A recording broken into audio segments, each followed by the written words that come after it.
Jay-Z no damn casino in New York City? Did I not tell y'all that? This man would have took a loan against his house because they wouldn't even give him a loan to go and put a bid in on the casino because he had the owner of Caesar's Palace and then he had an ex-federal informant and mob ties down there trying to put a bid on a casino to bring it to Broadway. There's a theme in Queens, and I know Nas is a part of this. Queens get the money. Sorry, Jay-Z, we win again. I just had to rub that in. Yesterday, Wednesday, a state board rejected the Times Square casino bid. Picture this, a man with a billionaire empire, a legacy that shaped an entire culture, putting it all on the line for one massive play, a Times Square casino deal that was meant to scream power, dominance, and untouchable status. But just when the champagne was chilling and the ink was barely dry, boom, the city slammed the brakes on him like it was nothing. The whole project didn't just stall, it flatlined before it could even flash its shine. And here's where things get real spicy. Just days later, who pops up with a green light for his own $5 billion casino in Queens? NAS, the same Nas who once torched Jay-Z with Ether. Like, what are the odds of that? Their decision, as they obviously voted against the casino. You know it. We met the standard and then some, and the only one with courage to stand down is the governor and the mayor appointees, and everybody else runs. Fans are calling it divine irony, saying it's like the universe is trolling Jay in 4K. Then Queensborough President Donovan Richards poured gasoline on the fire, stepping right into the spotlight with the pettiest victory lap ever. Reporters caught him saying, "Queens gets the money." Sorry, Jay-Z, we win again. That's not shade, that's a full-blown public victory dance. You could almost hear the echo of that Ether beat playing in the background. Now the streets can't stop buzzing. Everyone's connecting dots, whispering that this might not be just about business. It smells like revenge. Some fans are convinced Nas finally got the last laugh, while others think the city straight up played Jay like a pawn. The future is not something you wait for. It's something you build. It lives in the hands of the doers, the dreamers, the people who refuse to stand still. Resorts World is more than a casino. It's energy, it's opportunity, it's hope for the borough. A second chance for some, a first step for many. It's where community gathers, not just to win, but to build a future once imagined. This isn't just business, this is legacy. And now it's time to invest in us. Because the future doesn't ask for permission, it moves with purpose. From our chairman to our newest employee, we're committed to Queens. And in Queens, the future is now. Whatever's going down, one thing's clear. This ain't just a deal gone wrong. This is hip-hop history looping back around with billions at stake. It's deja vu, messy, dramatic, and poetic. Like the universe hit rewind on the takeover verses. Ether era, but this time, it's not about bars. It's about billion-dollar blueprints. And knowing how deep that original beef cut, fans are calling this a betrayal that hits harder than any diss track. Let's break it down. Jay-Z wasn't just investing, he was staking his entire mogul image on the massive Caesar's Palace Times Square project. This was supposed to be the move that screamed, Jay-Z runs New York, a golden empire of lights, cash, and power sitting right in the heart of the city that made him, a Vegas-style paradise in the city that never sleeps. But New York wasn't having it. The community didn't care about his fame or billionaire status. They made it crystal clear. Your thoughts when you heard the song? Motherfucker, he goes crazy. This motherfucker going crazy. Oh, yo! Times Square wasn't turning into Vegas 2.0. The Broadway League came out swinging, theater owners protested, and locals shut it down fast. Jay-Z wanted to bring the glitz, but the city brought the grit. Meetings got tense. Like real tense. Voices were raised, papers slammed, and petitions started flying faster than gossip on Twitter. When it finally reached the advisory committee, they didn't even sugarcoat it. They looked Jay dead in the eye and basically said, nope. Not here. That wasn't just a rejection, that was a public slap to everything he'd built. For a man whose entire image is built on always winning, being told no in his own city hit different. That's the kind of sting money can't fix. And just like that, poof, Jay's billion-dollar Times Square dream vanished in thin air, gone before it even got the chance to shine. Let's be honest, Jay-Z isn't the type to take public L's. His brand screams flawless execution. Every move he makes is supposed to be a chess master's win, a statement of dominance, not defeat. So watching his project crumble before it even hit the final stage, that's not just a setback, that's a visible crack in the mogul armor. For decades, Jay has sold the world the image of the man who never loses, the one always 10 steps ahead of everybody else. But this time, the city flipped the whole script on him. He didn't just lose a bid, he lost Manhattan. The heartbeat of fame, money, and glitz. That's what he really wanted, not just the business win, but the bragging rights that screamed, "I own the city that made me." Instead, New York slammed the door right in his face, hard. And then came the twist. The kind of twist you only see in movies. Nas, out of nowhere, slides his own proposal through and gets a $5 billion green light for his Queens Casino project. Days later, you couldn't write a more savage plot twist if you tried. It felt personal, like the universe was laughing while saying, "Your move, Hov." This wasn't just rejection, right? It was the start of a revenge arc. Because if there's one thing we all know about Jay-Z, it's that he never forgets a loss. He might smile for the cameras, act calm in interviews, but behind the scenes, he's already plotting. You can bet he's moving chess pieces in silence, lining up his next big counterattack to make both the city and Nas regret ever counting him out. And that's where everything flipped. While Jay's Times Square empire was collapsing like a bad stock crash, Nas was out in Queens quietly stacking his wins. No flashy announcements, no loud PR stunts, just cold calculated power moves. And now, boom, his Resorts World at Aqueduct project officially gets the green light. That's not luck, that's legacy in motion. Yo, hold up. This ain't no small-time side hustle. This is a $5 billion power move that could flip Queens into its own version of Vegas. We're talking real deal luxury. Live table games, poker, blackjack, craps, high-end suites, massive concert arenas, and even a full-blown sports academy backed by NBA legend Kenny the Jet Smith. This isn't just another casino. It's a whole entertainment empire being built right in the borough that raised Nas himself.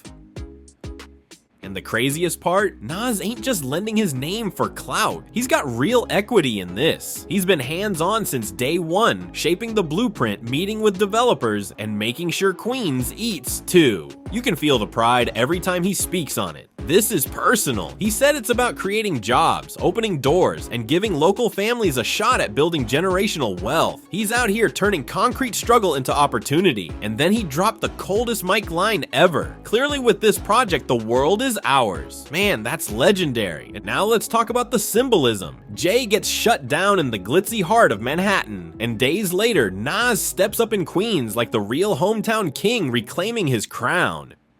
Fans went wild online, joking that Nas just ethered him again, but this time with business receipts.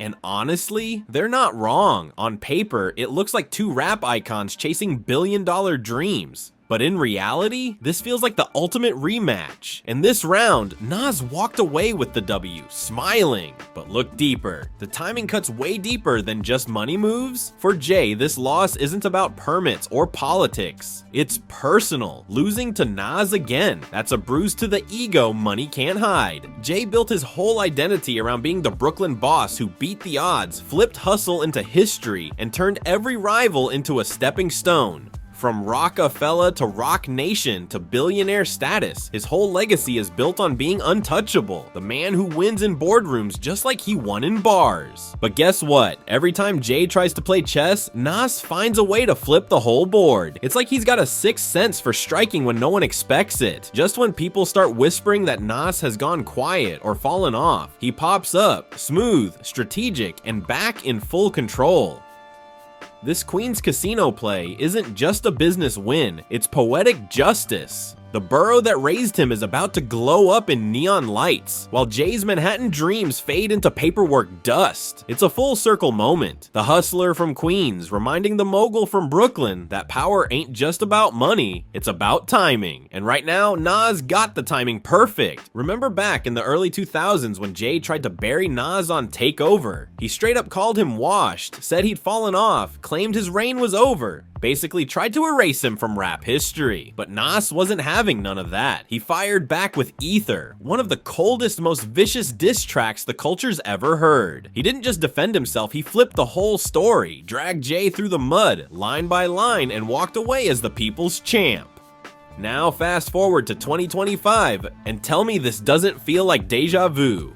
Jay steps out with his flashy Times Square casino plan. Polished, billionaire energy, cameras flashing, big talk about changing the city. Then boom, denied before it even leaves the ground. And right on cue, here comes Nas, cool, collected, sliding in with the Queens casino deal, getting the green light in Jay's own city. That's not just business, that's poetry. It's poetic, it's painful. And for Jay, it's personal. History just played itself again. Only this time, it's not about a beat, it's about billions. Nas, repping the underdog borough, walks in and steals the win right out from under Brooklyn's biggest mogul. It's like fate's got a sense of humor, reminding everyone that no matter how high you climb, the past can still come knocking. But to really feel how deep this cut runs, we gotta rewind the story. Way before the casino headlines, way before Rock Nation and champagne deals. Back to where this rivalry really began, because trust me, it didn't start with money, it started with respect. Back in the mid-1990s, Nas was already the golden child of New York rap. When he dropped Illmatic in '94, the city crowned him on the spot. The bars, the flow, the storytelling, flawless. He wasn't just another rapper, he was the chosen one, the kid from Queensbridge who turned poetry into power. Meanwhile, over in Brooklyn, Jay-Z was still grinding his way up, hustling for a seat at the same table. He had the skill, the ambition, but not yet the spotlight. When he dropped Reasonable Doubt in '96, critics called it a masterpiece, but the mainstream barely blinked. It was real, it was raw,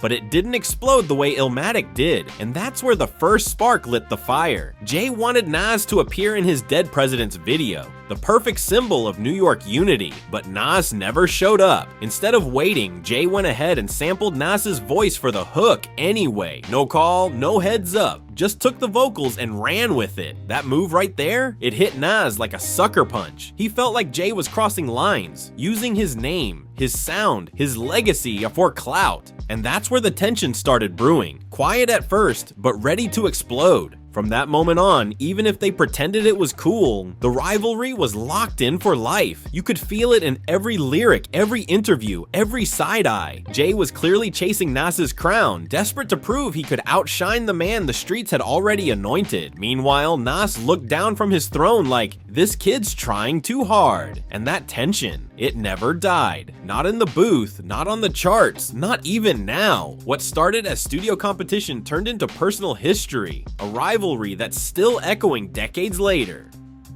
Let's be honest, Jay's got a long record of trying to one-up Nas. And Nas, he's mastered the art of the comeback. Just when Jay starts feeling untouchable, boom! Nas pops back up out of nowhere, smooth as ever, flipping the script again. It's like a cycle.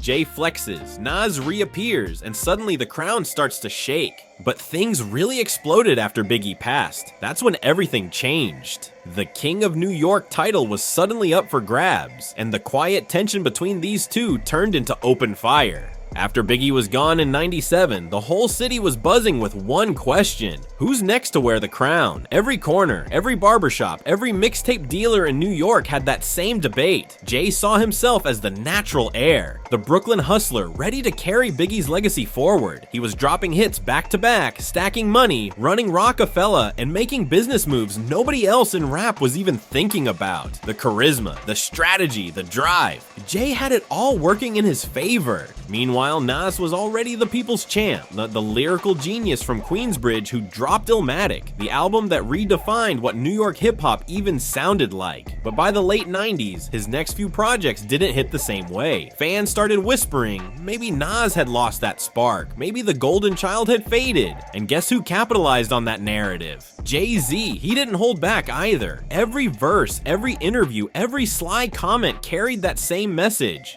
Nas is finished. His tone got sharper, his confidence louder. You could feel the energy shift. Jay wasn't just rapping anymore. He was staking his claim. He started planting the idea that he was the real king of New York, the one carrying the torch Biggie left behind, the Brooklyn hustler turned mogul, the man with both bars and business sense. For Jay, it was about proving he'd earned the throne through strategy and consistency. But for Nas, it became war, a mission to remind everyone that the pen still ruled the crown, and his pen was the sharpest in the city. Once those shots started flying, there was no turning back.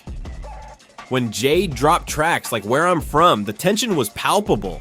Those weren't subliminals anymore. That was open declaration. Every bar screamed, "I'm next." Jay was basically crowning himself the new king of New York, daring anyone, especially Nas, to challenge it. And that's when the city split. Brooklyn versus Queens. Strategy versus soul. Two titans, one crown, and a rivalry that would shake hip-hop forever. But Nas, he wasn't about to let that slide. He fired back with sly little jabs of his own, like on We Will Survive, where he hinted that Jay was trying too hard to steal Biggie's throne. The fans went crazy. Suddenly, the whole city was split in half. Brooklyn versus Queens, Jay versus Nas. The hustler turned mogul versus the poet from the projects. This wasn't just rap beef anymore. It was about identity, legacy, and respect. Everyone had to pick a side, and each new verse felt like a punch in a heavyweight title fight. Then everything hit a boiling point in 2001. The year hip-hop changed forever. Jay finally dropped the slick subliminals and went straight for Nas's neck at Summer Jam with his explosive diss track Takeover. He called Nas out by name, claiming he only had one classic album and basically told the world that Nas's career was finished. The crowd went wild.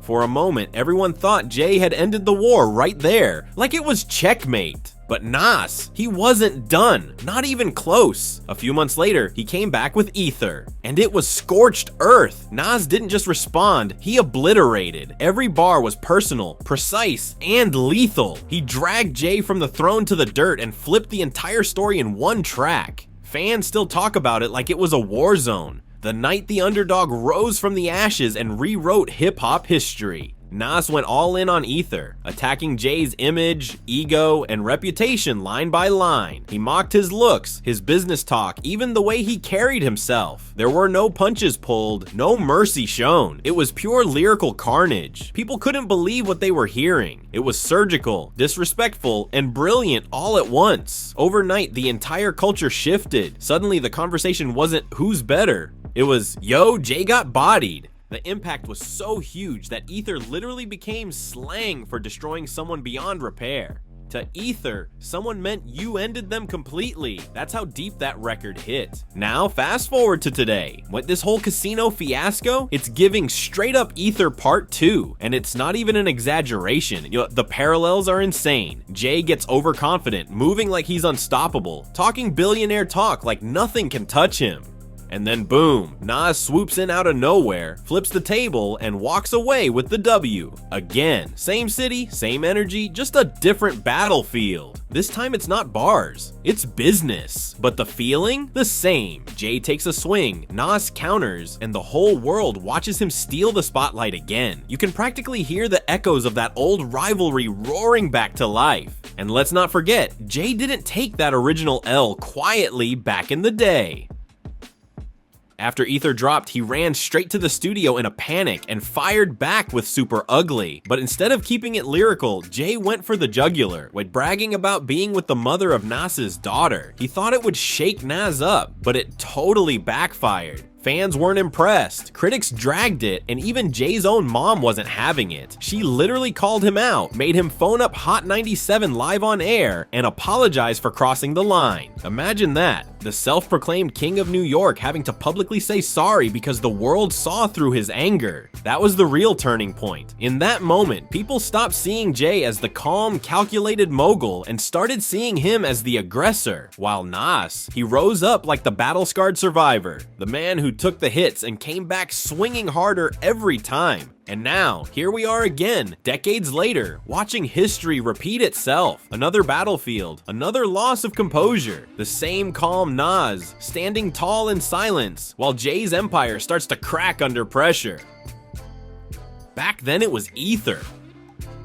Now, it's real estate, reputation, and pride. And once again, the world's watching Jay take another L in plain sight. Calm, collected, and victorious. That's Nas all day. And honestly, that shift right there explains why this rivalry has never truly died. Every single time Jay tried to bury Nas, to silence the chatter, to prove once and for all that he was the definitive king, Nas found a way to flip the whole story upside down. Somehow Jay would end up looking like he was the one chasing relevance. It became this endless cycle. Every time Jay notched a victory, Nas would return with a reminder that you can't erase real legacy. It's like every time Jay thought the game was locked down, Nas walked back in like, "Miss me?" That's the thing about Nas. He doesn't move loud, he moves smart. His silence always hits harder than someone else's shouting. But here's the twist no one ever saw coming. As personal, ugly, and explosive as their beef got, it didn't last forever. Years of diss tracks, subliminals, and cold interviews all led to one of the most jaw-dropping moments in hip-hop history. After all the lyrical destruction, after all the pride and pain, the unthinkable happened. They squashed the beef, and they didn't do it in private either. Nah, they made it cinematic. In 2005, Jay-Z was headlining his massive I Declare War concert.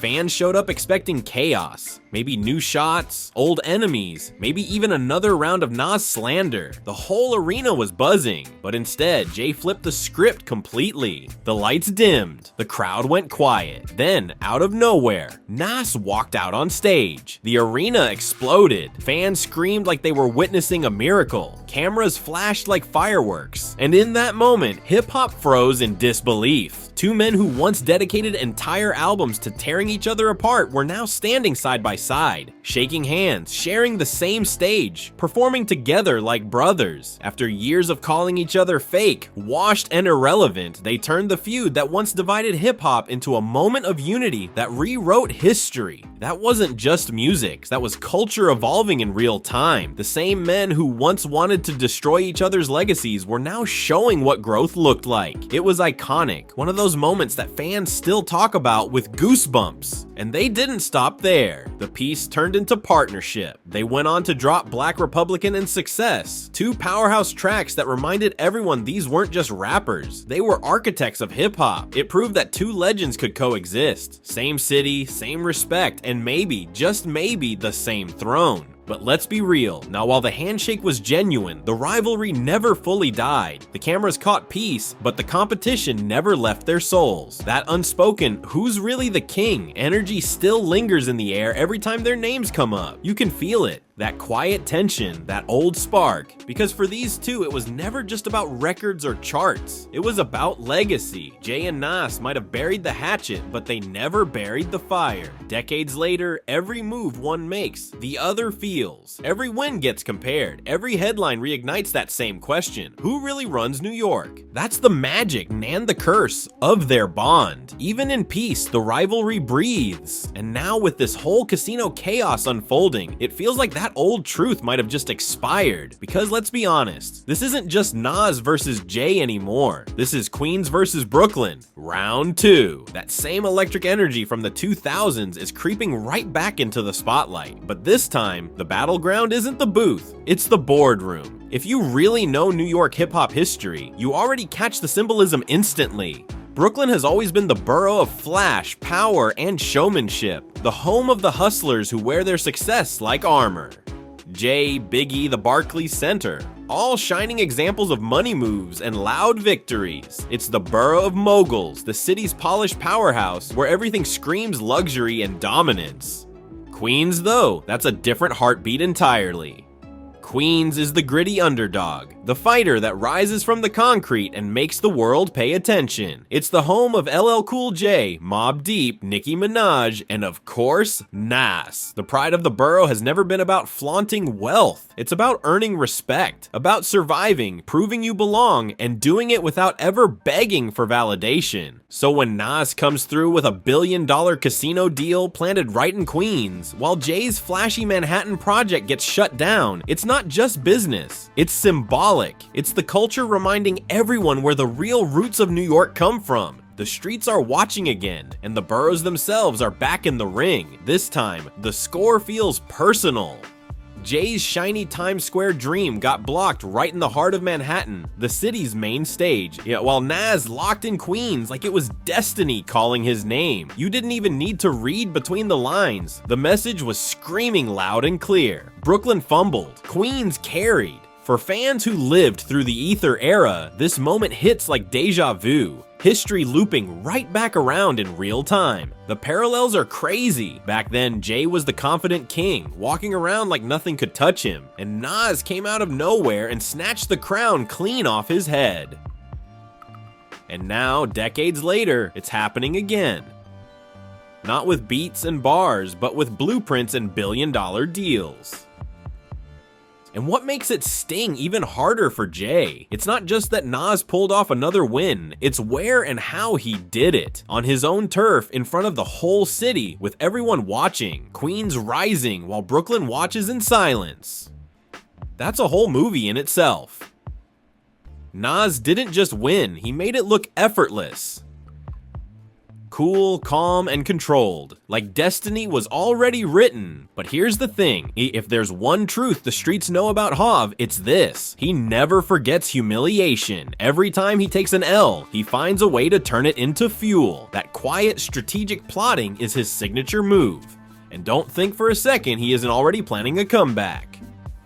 So maybe this feud isn't about rap anymore. Maybe the next chapter won't unfold in the studio or on stage. Maybe it'll play out in boardrooms, corporate wars, and billion-dollar power plays. Because when it comes to Jay-Z and Nas, one rule always applies. The game never really ends. No matter how many handshakes or collabs we see beneath the suits and business deals, that old rivalry still breathes. The same hunger, the same pride. Only now, the stakes are higher, the money's louder, and the city's watching again. The truth is, what's happening right now between Jay-Z and Nas might just redefine what hip-hop power really means in this new era. Because this ain't about mic battles or diss tracks anymore. This is empire warfare. The two men who once traded bars are now trading billion-dollar deals, and every move they make is being dissected like a chess match for the culture. Jay's loss in Times Square didn't just sting, it shook the image he spent decades building. For years, he's been the face of success, the blueprint of how to turn hustle into heritage. The man who told the world, I'm not a businessman, I'm a businessman. But now, the narrative's cracking just a little. For the first time in a long time, people are whispering that maybe, just maybe, Jay doesn't have the city in his pocket anymore. Meanwhile, Nas is gliding through like the quiet storm. No loud bragging, no viral interviews, just steady moves and poetic timing. He's showing everyone that patience and legacy can still beat flash and money. It's wild to watch because for years, Nas was seen as the laid-back lyricist who didn't care about corporate trophies. But now, he's building one of the most powerful business empires hip-hop's ever seen without changing who he is. Fans online are calling this moment the silent takeover, saying Nas has mastered the art of moving like a ghost until it's too late for his rivals to catch up. And that's what makes this whole situation so explosive. Jay built his name on being the man in the spotlight, while Nas built his on owning the shadows. Two different worlds colliding again, this time not with diss records, but with headlines and billion-dollar board votes. But here's where it gets even deeper. Insiders close to the industry say this casino rivalry is just the beginning. Word is, both moguls are eyeing similar future projects. Tech, film, luxury real estate, and neither wants to come in second. It's not personal beef anymore. It's power positioning. Each move Jay makes, Nas quietly counters, and vice versa. And fans can't stop connecting the dots. One comment online summed it up perfectly. This ain't just about casinos, it's about legacy. Nas is showing the world that the underdog can win, even when the system's designed for the top dog to stay on top. That's exactly why this moment hits so hard. It's not just entertainment anymore, it's a reflection of how hip-hop itself has evolved. Think about it. Two kids from rival boroughs who once battled over bars are now shaping the economic future of New York City. That's not beef, that's a generational shift. Hip-hop used to fight for the mic, now it's fighting for the boardroom. Still, for Jay, this one cuts deep, because when you've built your brand on being untouchable, losing, even once, feels like the end of the world. Sources close to his camp say he's already regrouping, pulling strings for a new luxury venture that'll remind the city who really runs it. Typical Jay move, quiet first, then drop the bombshell when everyone least expects it. But no matter how big his next project is, the sting of this one won't fade easily, especially not when the entire internet's calling this Ether 2.0 the business edition. Memes, tweets, think pieces, everyone's talking about how Nas just bodied Jay without saying a single word. That's what makes it so poetic. He didn't even have to touch a mic to deliver another knockout. And that's the real lesson here. What started as a lyrical feud decades ago has now turned into a battle of influence, legacy, and who controls the culture. In 2001, the microphone was the weapon. In 2025, it's money, strategy, and silence. So as Queens celebrates and Brooklyn regroups, the city's watching like it's a movie. The headlines might fade, the dust might settle, but one thing's for sure, this story's far from over. Jay's too proud to let this loss be the final chapter, and Nas, he's too strategic to stop while he's ahead. So maybe, just maybe, this isn't the end of an old rivalry, but the rebirth of a new kind. A higher stakes version where the currency isn't bars or applause, it's power. And as history has shown us time and time again, when it comes to Jay-Z and Nas, every time one rises, the other's right there in the shadows, waiting for the perfect moment to strike again. At this point, it's bigger than rap. It's a cultural chess game. Two legends who started as rivals in the booth have now become symbols of what hip-hop power looks like when it grows up. But the irony, the same pride, the same hunger that fueled their beef in the 2000s is still driving them now. Only this time, the battleground is coated in marble floors and billion-dollar contracts instead of studio mics and mixtapes. Jay might have taken a hit with that Times Square rejection, but if there's one thing the world's learned about him, it's that he never stays down for long. Every loss is just a blueprint for his next big move. The man built an empire from nothing, turned rap verses into corporate language, and made boardrooms start listening to hip-hop like it was Harvard Business School. You can bet he's already planning his counter-strike. Insiders close to Rock Nation are already whispering about a new project brewing, something global, something that could shift focus away from New York entirely. Some are even saying Jay's next play won't be about casinos or nightlife. It'll be legacy architecture, the kind of thing that cements his name beyond hip-hop forever. Because for Jay, losing isn't the end, it's just the setup for a grander comeback. But what makes this moment so wild is how poetic it all feels. Decades after Ether, Nas is once again standing calm while the storm circles Jay. The same man who once dropped bars that shook the entire rap world is now winning with silence, strategy, and smart investments. He's become the living example that you don't have to scream to dominate. Sometimes you just move quietly and let your success make the noise. And let's be honest, the fans are loving every second of it. The internet's going crazy with jokes, memes, and wild comparisons. Jay got takeovered in Times Square. Nas just ethered him again, but this time with investors instead of bars.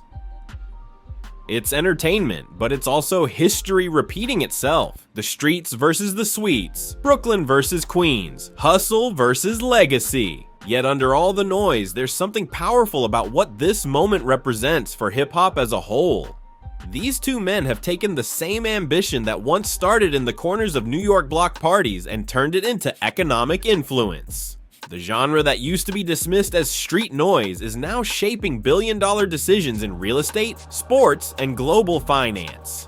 Jay and Nas might still be rivals, but together, they're proof that hip-hop made it to the mountaintop, and you can't ignore how personal it still feels. Jay's pride won't let this one fade easily, especially when it's Nas, the one man who's managed to beat him twice, both times on his home turf. First in lyrics, now in legacy. That's gotta sting. You can almost feel the tension in the air, that quiet determination from Jay, the same energy he had before he dropped Takeover. He's not gonna let Queens walk away with the last word. But here's the twist. Nas isn't bragging. He's not rubbing it in. He's just building, calm and methodical, exactly like a man who already knows the crown fits him. And maybe that's the real victory here. Not the money, not the casino, but the evolution. Nas went from street poet to cultural architect, while Jay went from hustler to global mogul. Two different paths, both ending up at the top, still circling each other after all these years. So what happens next? That's the question echoing across the city. Does Jay launch another monster project to remind the world why he's hip-hop's ultimate strategist? Or does Nas quietly keep stacking his wins until there's no debate left to have? Either way, one thing's certain,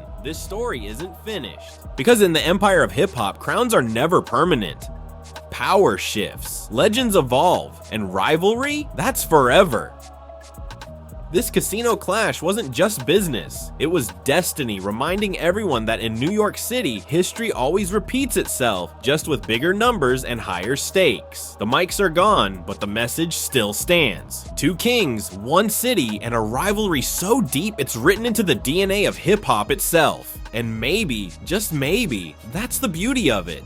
Jay and Nas don't need another diss track or press conference to prove anything. Their stories already are the verses and their empires are the hooks. The music just evolved, and it's louder now, richer, and played out through power instead of punchlines. So whether it's Queens or Brooklyn, Nas or Jay, the truth remains. The competition never dies, it just gets smarter. And in the game of legacy, both of them are still on the board, still plotting, still proving that hip-hop isn't just about who raps the best, it's about who lasts the longest. And if you enjoyed this video, don't forget to like, subscribe, and share to stay in the loop with all the latest tea. Hit that notification bell so you never miss an update, and I'll catch you in the next video.